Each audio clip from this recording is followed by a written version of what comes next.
I think most of you know who I am. Mike Ross, owner of Ross Digital LLC. I also work part-time basis for Beeswax. They're out of California, and they have over 100 employees, so they're a big shop. And really, the subject of discussion for today is actually a beeswax project. So I'm not wearing my Ross Digital hat today. I'm using my bees hat. Um, so uh, this is an interesting use case about uh, how to collect data when there's no internet and how we can transform the data and use FileMaker as a way to start visualizing the data. This is a work in progress and it is not finished yet. So things are still kind of janky in the database itself, but we're about at the 85% point in the process of rebuilding what we've done. But I think I'd first like to introduce to you what the case is here. And the case is for building uh, water, wells for good quality drinking water in Central Africa. And that's done by a NGO, a non-government organization called Water for Good. They're one of many organizations out there doing the same thing. But I'd like to sort of introduce you to this. And before we get started, I also wanted to state that some of the processes that I'm doing here actually kind of take a long time to do, and there's some tedious parts. So what I did was actually kind of recorded a QuickTime movie without narration so that I can kind of speed up through certain areas or stop them if we need to discuss or talk about anything. So what you're going to be basically viewing is sort of a QuickTime movie uh, of the whole process. But first, let's get familiar with what their use case is. So I'm going to go ahead and to start talking. And if anybody's on like an iPhone or an iPad can't read the text, I'll do some quick narration over the text in case it can't be read. So this is their website, and they basically have teams of local folks and professional individuals that go out and scope out clean water sites uh, for these African villages. And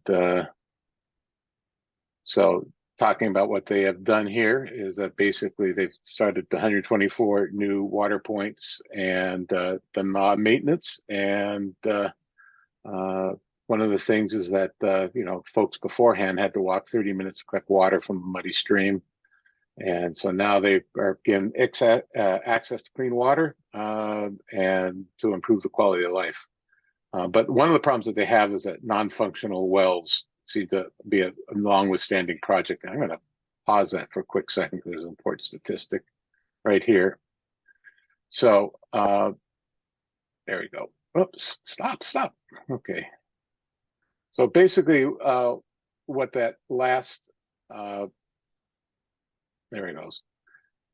Basically, Water for Good projects have a very high rate of success. As you can see by the blue bar, and they do have some failures because it's not a foregone conclusion that everything they're going to do is going to be successful because of a number of external circumstances. But in other areas of the country and other firms, you can see there's a high rate of failure in wells.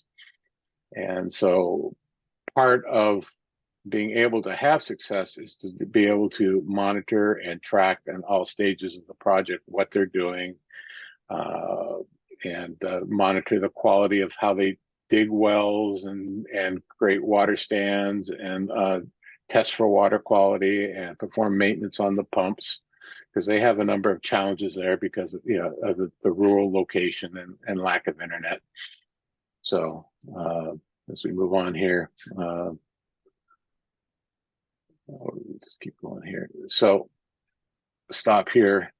And this is kind of hard to read because of that river there. So They say that they drill and maintain water wells in the second poorest country in the world, the Central African Republic. And so they have local maintenance teams that travel to the water points to ensure that clean water continues to flow. And then they also, once the wells are in place, they will move on to the next area, but they will continue to go back to the original sources and scale the work up if they need to. And that way it keeps the water flowing. Okay, so some of the things, part of their mission is taking that area-wide approach of the most significant impact, focusing on quality and designing for local water needs. And of course, one size does not fit all, which I think has been a problem for some other companies. So they have to have a lot of adaptability. And the entire process takes about 18 months. And then they also follow up with a maintenance system that they've been employing for over 20 years to keep up with that. So in order for them to monitor that, data collection is a big part of what they do. If you have any questions, just feel free to interrupt. I don't mind at all. Let's talk about the data collection. Now, once again, this is a project that I inherited, so I didn't have any real say in how they collected data, which is part of the challenge that I think all of us have had over the period of time. They use application on the web called iForm Builder, and I had never heard of it before, and I probably doubt that any of you have. And what iForm Builder does is it basically creates iPhone screens where they can do data collection. They can go and enter the data. And they came up with this solution because there is no real reliable internet in some of these remote villages that they go to. So they're able to collect the data. And when they get near an internet source, they can upload the data to this website, which is basically storing the data in a number of tables. You can see the tables are identified by an ID number, which represents the name of the table. There's a table name, which is how you might create a table, let's say in FileMaker. But the table can also have a form name. And one of the other challenges with this particular client is that most of this is in French, but they can actually do a form label. And this is actually a feature I wish FileMaker had for both tables and records, is to be able to create a label for the table so that you don't have to, so that you have a friendly label name that you can use, as opposed to having to use whatever rules that you have for field name creation and table name creation. And they have over 50 tables that they collect data from. And I'm going to kind of let this go through here and kind of what I'm going to do today. And what I want to talk about today is importing a new table of information. But I'm going to show you real quickly here the form builder that is in one of these tables, so you can kind of visualize what it sees. Okay, I don't create these. This is all done by the Water for Good folks. And you can kind of see that this is sort of where they do the design of the forms. They can create tables, they can create fields in a table here, give them a friendly name, add some descriptions. They can use drop-down lists. They can use subforms, which is like child tables, which is important. And they can also take photographs too, as well. So it's pretty flexible. The only difference is none of this is connected to the internet.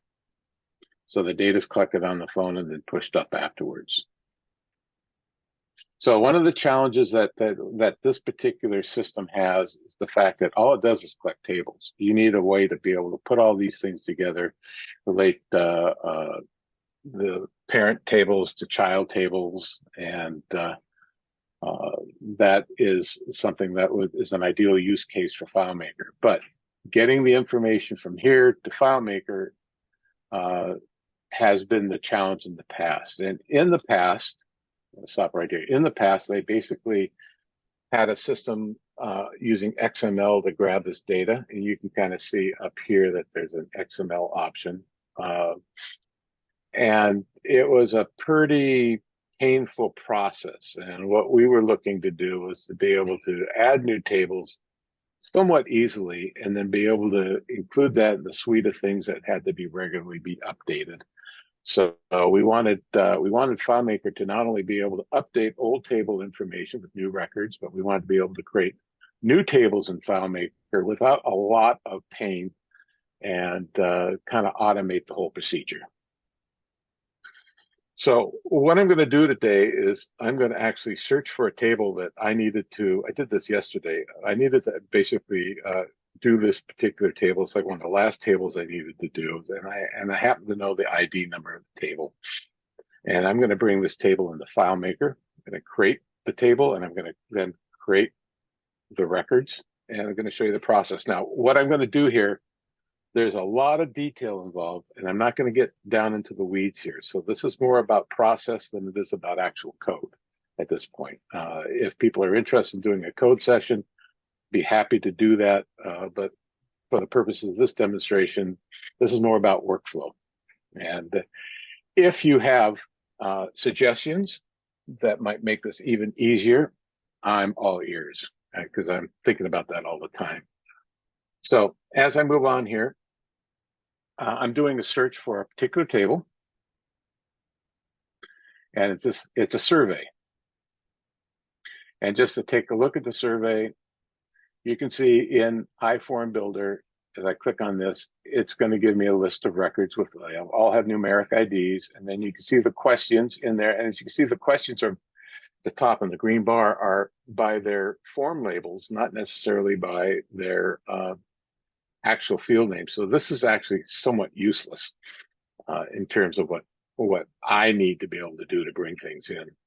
And this particular form is it's a long survey. So there's a lot of data in each record. Plus there's also photographs. And iForm Builder is a little awkward. If I back up, I have to re-enter that ID to get into, which is just ridiculous. And so I'm going to search. So one of the things I wanted to be able to take a look at this form and see exactly what kind of data that we have in there, so I can actually export this out to Excel to take a quick look and to do some other things that I'll show you down the road. So I'm downloading this form right now, and then I'm going to bring it up, and then we can kind of see what this data looks like. So here's the Excel spreadsheet. Now I'll show you a little trick you may not know on here, that if you click on that little square corner in the top and then go up to your top menu there and go to column auto fit selection, it'll push everything out to the right size. Nice trick. So what I want to show you here is a couple of things. You can see the record ID. You saw that when it was showing the data in iForm Builder. But there's three other fields here called the parent record ID, the parent page ID, and the parent element ID. And the parent record ID is basically, if this is a child, it's going to be the record number that it relates to. And the parent page ID is actually the name of the table. So you would basically tie the parent page ID to the ID of a parent record to be able to create portals in FileMaker. Never had to use the parent element ID. I'm not sure what it's used for.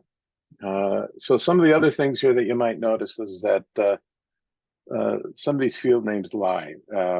So iForm Builder does create some default fields such as location and created by and device ID. The created date's not actually a date, it's a timestamp field. So, and it's really one of the things, it's really important to kind of, what I do is I look in here and take a look at what kind of fields they are. So I know how to manipulate them in FileMaker and get them properly typecast as to whether they're text, number, or even photo fields. So I'll speed ahead a little bit here. So you can see the modified date field is actually a timestamp. Okay, those uppercase fields are things that are created actually in iForm Builder. This one's one of their own fields, and it is a timestamp field. Now we're also capturing latitude and longitude. There's some JSON in there that's not actually being used by them at the moment. But what's really most important is I'm noticing fields that are basically numeric data, and that's important. And then as I scroll through, as you can see, this is a long list of fields for this particular project. But what's most important is when you get down here to the end, these blue fields are actually photos with URLs to link to them. And it requires a little special manipulation for FileMaker to get to them. And I'll show that down the road. And some of the tables have no photos. Some of them I have 5, 6, 7 photos. Some of them may actually link to a subtable of photos. And so you can see quite a few fields in here to work with. So that's sort of the space for the data, the originally source of the data. Now we got to figure out how to get it into the FileMaker. So we have in here, and at this point, I need to actually say that I didn't develop this section. I used somebody more accomplished at beeswax than me to actually build this. But once you got it built, I realized and I recognized it needed some modifications, which I did do to try to automate.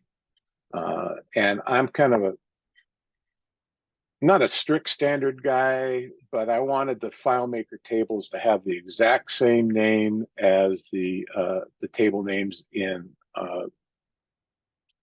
iForm Builder, and none of that had happened. So I did a lot of rebuilding, a lot of re-importing, a lot of cleanup, and there is a series of steps to bring this data in, and I built a little Word document which can be exported at any time, and modified and altered, that can actually walk people through the procedure. Done this enough that I don't need to do that. But basically what this iForm, this form import page does a number of things. I keep forgetting I'm in QuickTime Movie, not actual FileMaker. Is that you can see there's 54 tables here. Each one of them is for a different form.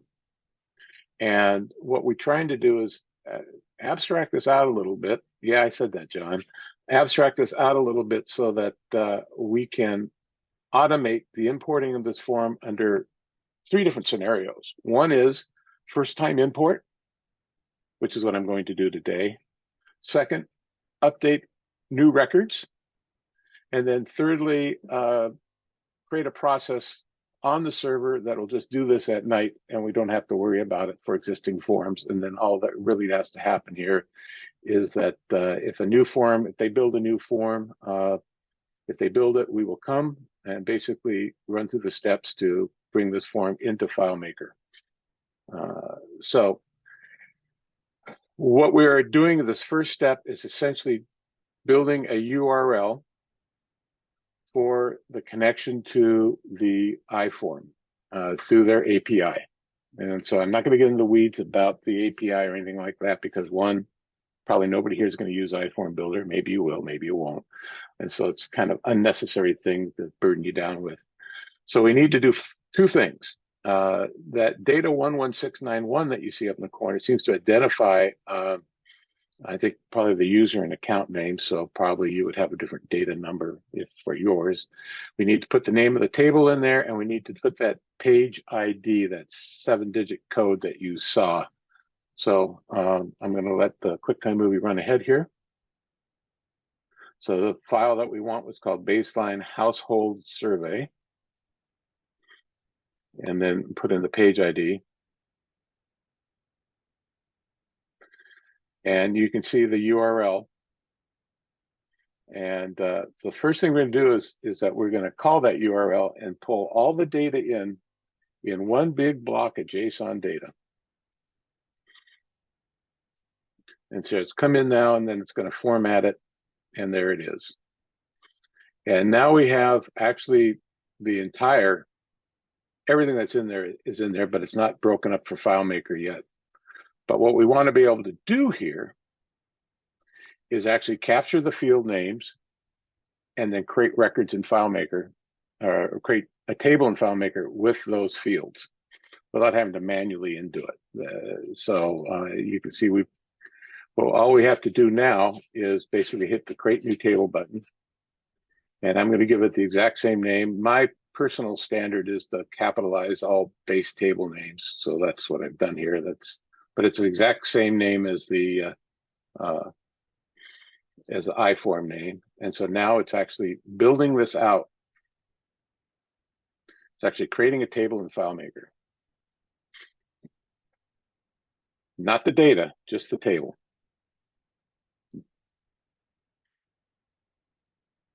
It'll be done in a second here. You can see it just created that. And that is all that it's done. And you can actually see as we go down here, we can open this up. And you can see we have all the field names in there. It's not very pretty and not very attractive. And the other thing I want you to notice that if you take a look, the very last field is verify ID, but then it's not actually the last field in the database for some reason. And long field names, FileMaker does not put all the fields on this layout when you create it. And that's important because we need to do data scraping. So that's one of the hazards. So actually, at this point, what I want to do is show you that all the fields have come in as text. And this is the part that I'd like to see if there's not some way to automate in the future. But I'm going to go ahead and open that field up in here. And then based on that Excel spreadsheet. Mike, can I interrupt for a second? Absolutely. Let me pause. How do you have a script that is creating a table? Yes. How are you going to tell us how you do that? Not in this subject of discussion. We can take a look at it maybe in breakout. Okay. But yeah, I mean, it's fascinating, isn't it? But there are some things here that I've brought all that stuff in. Mm-hmm. But like I say, it doesn't know what type of field it is. So we have to typecast these fields, which is part of the manual process here. But and basically I'll have the spreadsheet open in another window to be able to know what fields need to be changed by examining them. I know a lot of these, some of these fields are standard, which means I might be able to have a way to manually change these. So doing the timestamp fields and all the ID fields are numeric.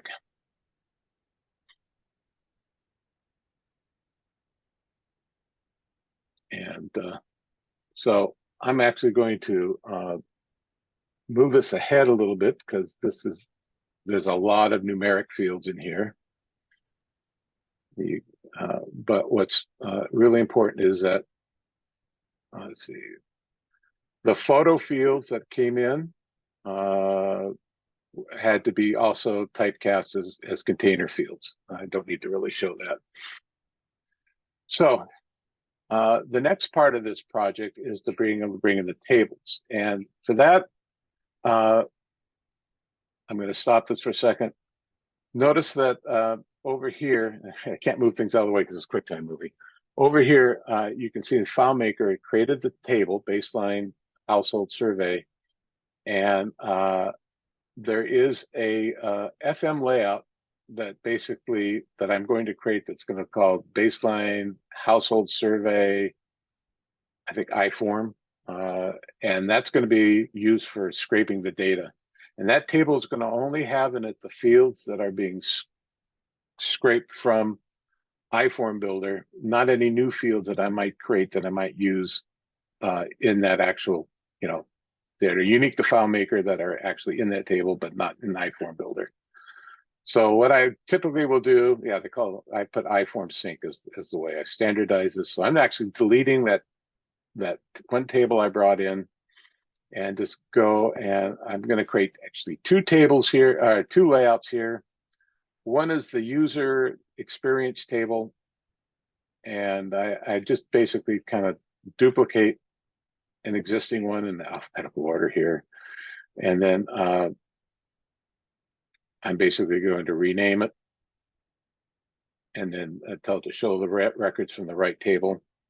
And then I'll delete all the junk in there and rebuild it for this particular table.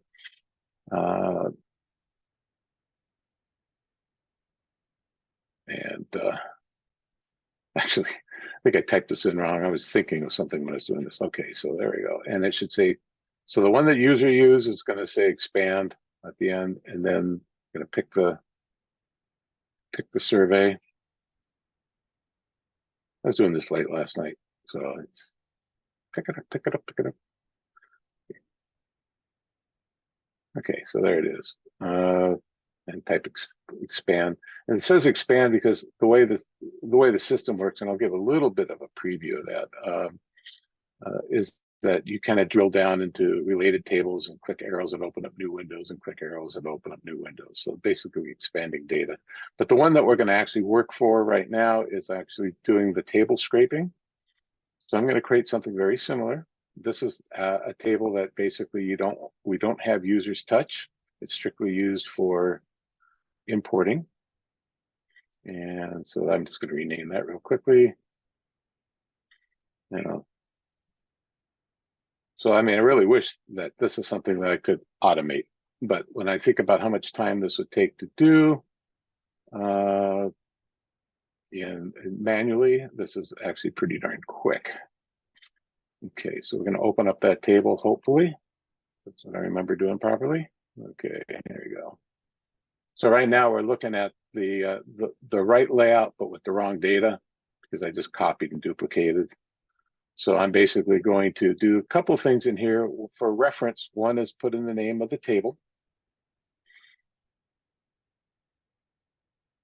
I'm going to put in from iForm Builder, the French name of the table, because they have, it's a good reference to have. So I'll probably end up copying and pasting that. I think it's off on my other monitor. Nope, it's the wrong one. There you go. So that form label right there, that's when I'm going to copy that. And then I'm going to also then paste in the ID as well. So that you get that. So we have a good reference up there.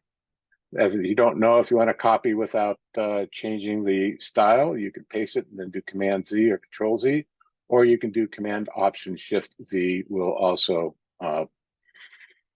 paste directly. Okay. Then I'm going to grab everything on here except for that top line and just delete it. And then just go over here, open this up, make sure I got room for all the forms. I'm just going to drag these in. I don't care on this layout that the order or anything else. I just need to get all the data that's in there. And what's kind of nice, it's like typecast. You can see that the latrine, the two photo fields are built out a little bit, and the number fields are showing, their default lengths. So this is now ready for us to actually start pulling data. So before we do that, iForm needs to know a few other things. It needs to basically, we've created the table, but now we actually need to create a list of the fields that are in that table. And that's done with this button, which will create basically a child table or a portal to all the names of the fields in this particular database, which is kind of handy. And this also allows for, future updates. If they want to add a field to the form or do something like that, we can build this out a little bit better. Just need to add the new field in the iForm builder. So now we have the list of fields in a portal. We need to do a couple of things. One is we need to say in the upper right-hand corner that this is an active table, because sometimes they retire them and we don't want to pull them in the future. And then we have to also do what is the parent ID for that particular table. So you can see we just click the ID field, and we've got all the FM type is correct. But there's one thing we need to do to make the URL work to pull from the iForm, and that is the container fields need to have some little bit of extra kind of redundant information to build out. Get back, there it is. So I actually have to pick the name of the actual photo. It's the same name as the name of the field. We just need to make sure that we get them in there right. There's something that's required for the JSON to pull the container field. So now this guy is ready to operate, and we shouldn't really have to do anything more to this other than actually pull the data from the website. Now, in doing that, one of the things that I found out is that when doing the data import, it was really slow if we did it locally. So I actually have, so we have 900, it's identified 936 records. And what we're going to do is use the add update all pulled to pull in all 936 records. Now, we're going to skip through this little area here. I like to be able to watch what I'm doing, and I'm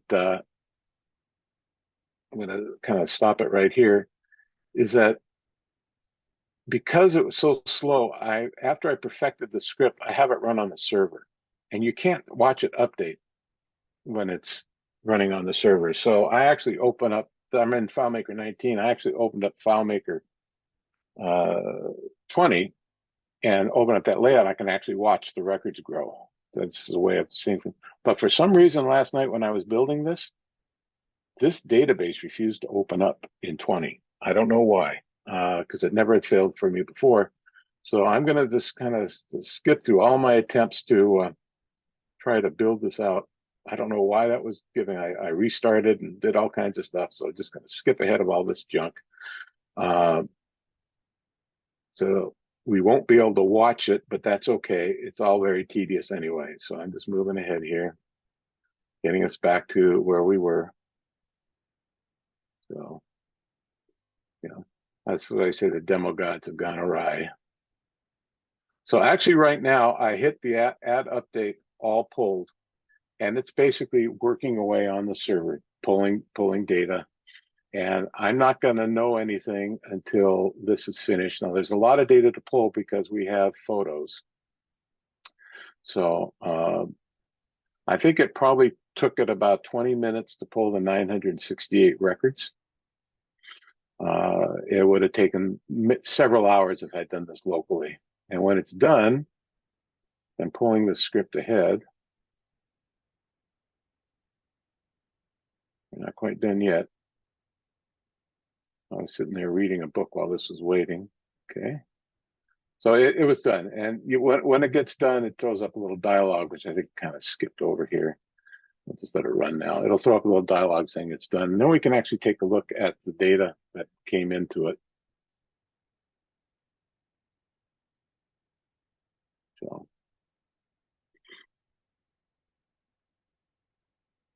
come on. But we can actually, we don't have to wait for that. Everybody's seen a dialog box before. So we can kind of take a look at the data now. And you can see everything's been pulled in, including images and graphics. And that's how we move stuff. That's the process. So at this point in time, the QuickTime movie is going to stop. And I'm going to go ahead and close that. And I'm going to go ahead and fire up, I'm going to fire up FileMaker 19. We can kind of take a look at the database and how it's sorted and how it's arranged. While it's firing up, does anybody have any questions? Is the process too convoluted, or does it look like it has good shortcuts in it? I know you said the decision to go to iFarm Builder was before your time, but do you happen to know what all options were considered? I don't. When I had my first talk with these folks, I said, well, what about using FileMaker Go? And I thought, well, if we did FileMaker Go, all the files would need to be localized because they don't have good internet out there. But they were deeply invested into iForm Builder. And, we thought about some of the other alternatives out there. Could better forms be an option for them? But they had their investiture, and apparently that was pretty inexpensive as well. So I assume it's cross-platform Android. Yeah, it doesn't matter what platform you're on, I don't believe.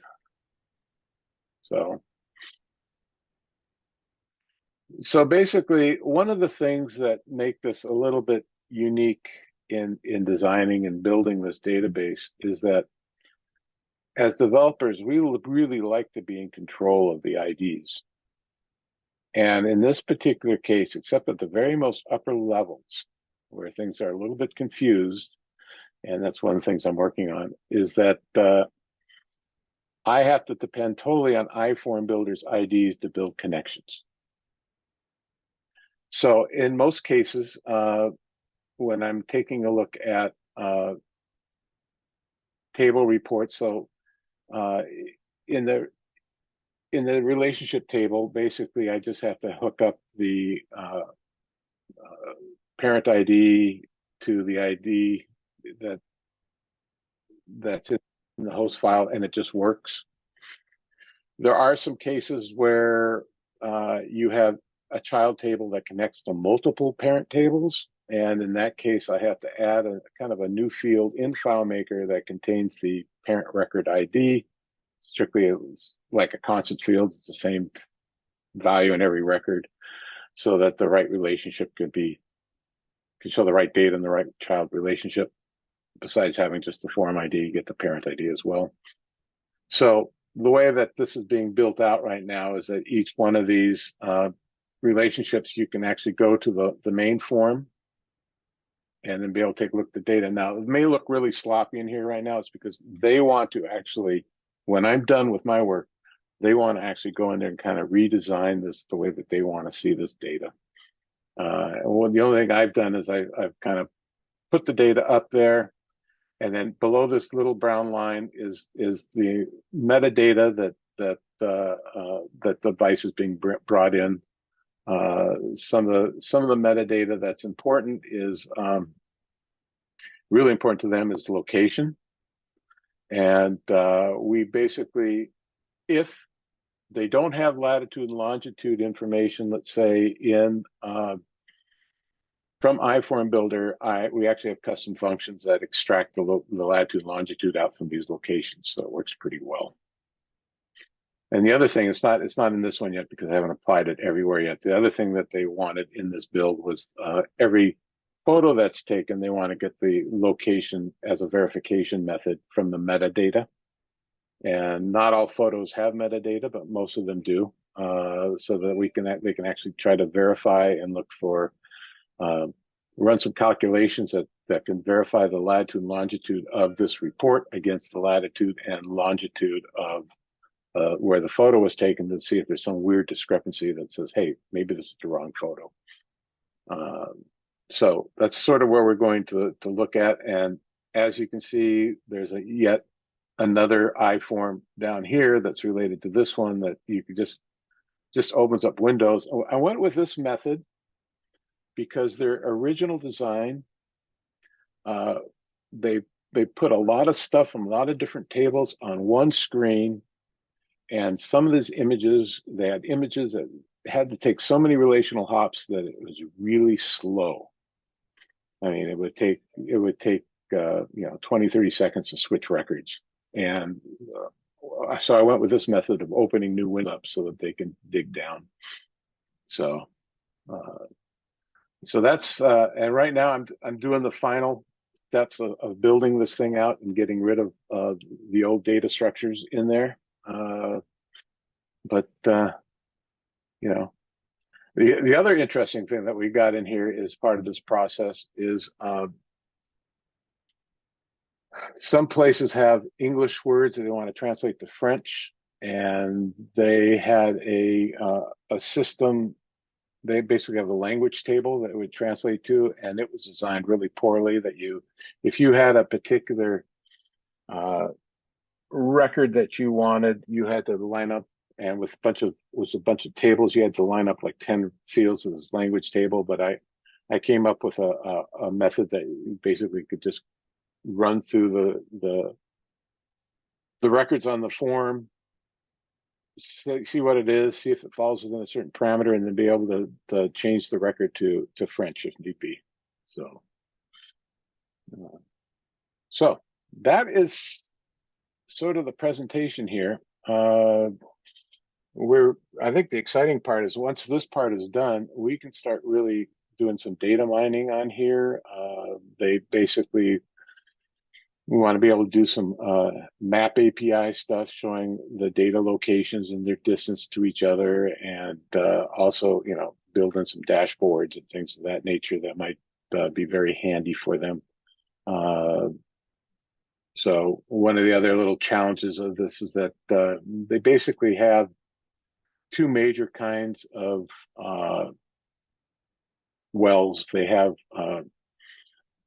manual pumps, which is, as it sounds, it's basically, a manual pump that they pump water out of. And then they have something called tap stands, which come complete with water towers and maybe various multiple pumps. And sometimes they have to expand and change the type of pump to change the type of system that they've got from a lower level system or to a bigger level system. And sometimes pumps do get shut down for one reason or another. And so there's a lot of fun work to do on this once it's done. But we are now grabbing signatures and everything else that we need to do on this thing. And I think that back in the iForm builder, the goal is to be able to have these records updated automatically by the FileMaker server at night. To be able to do that, this has to be a rock solid methodology, not building new tables, but updating existing tables. What's sort of interesting is in the iForm import config, there's also a log that we also have that kind of talks about what's going on. And so one of the things is that it tracks the last known ID, and the ID is just grow in size. And so if I ran this report again to update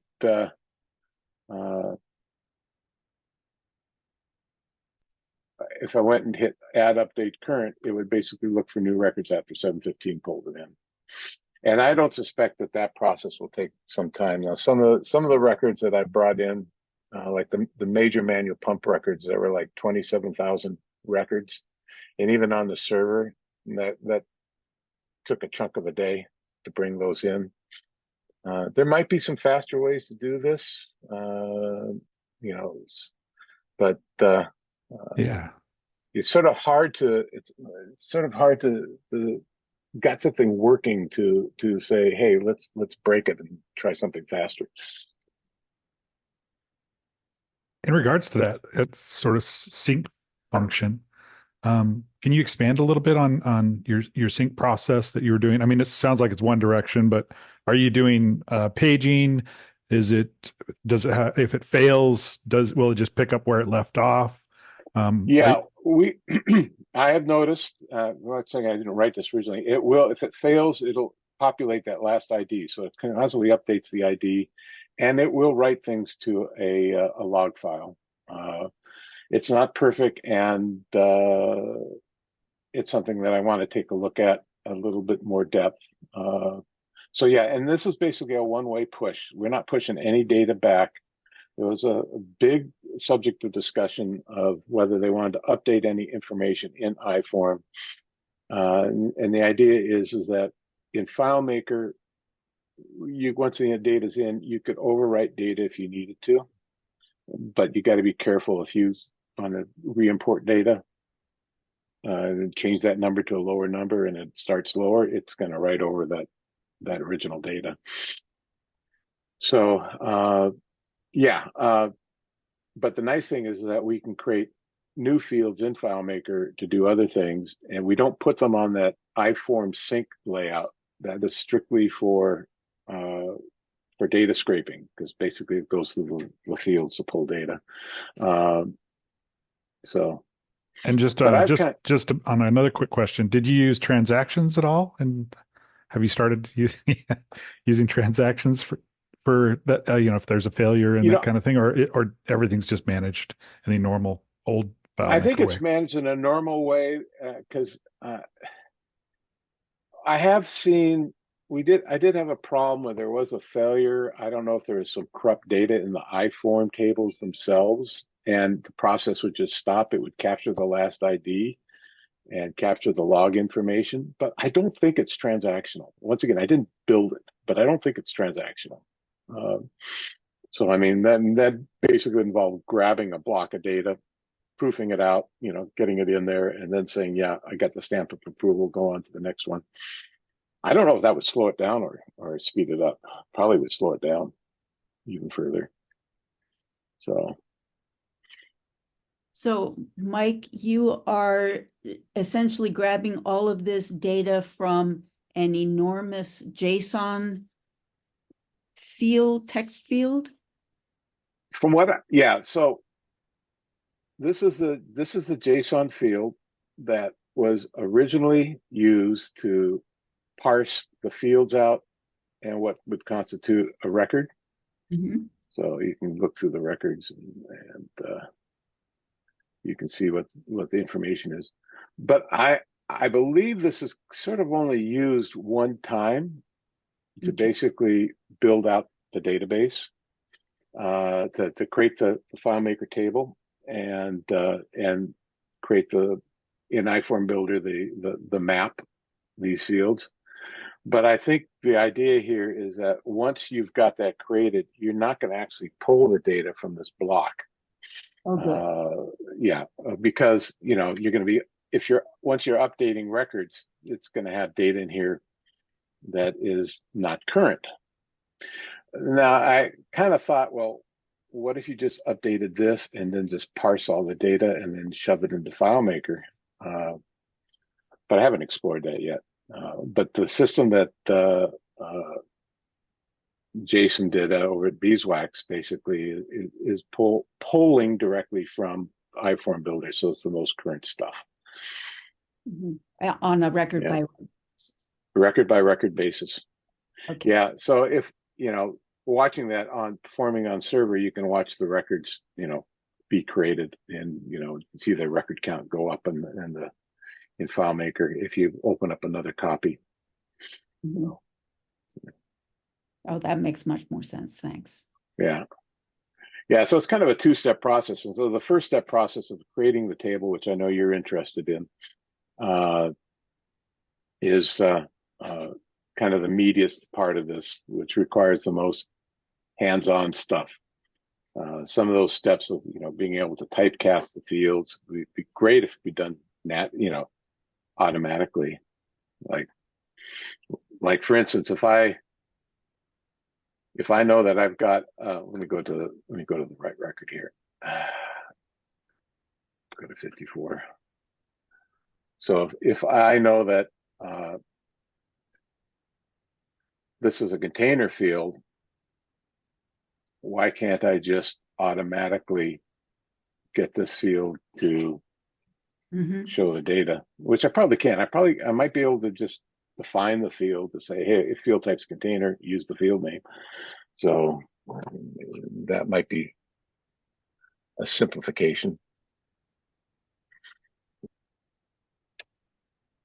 Pretty cool. And so, you said back to the, because I'm always excited about the sync part, the read that you're doing.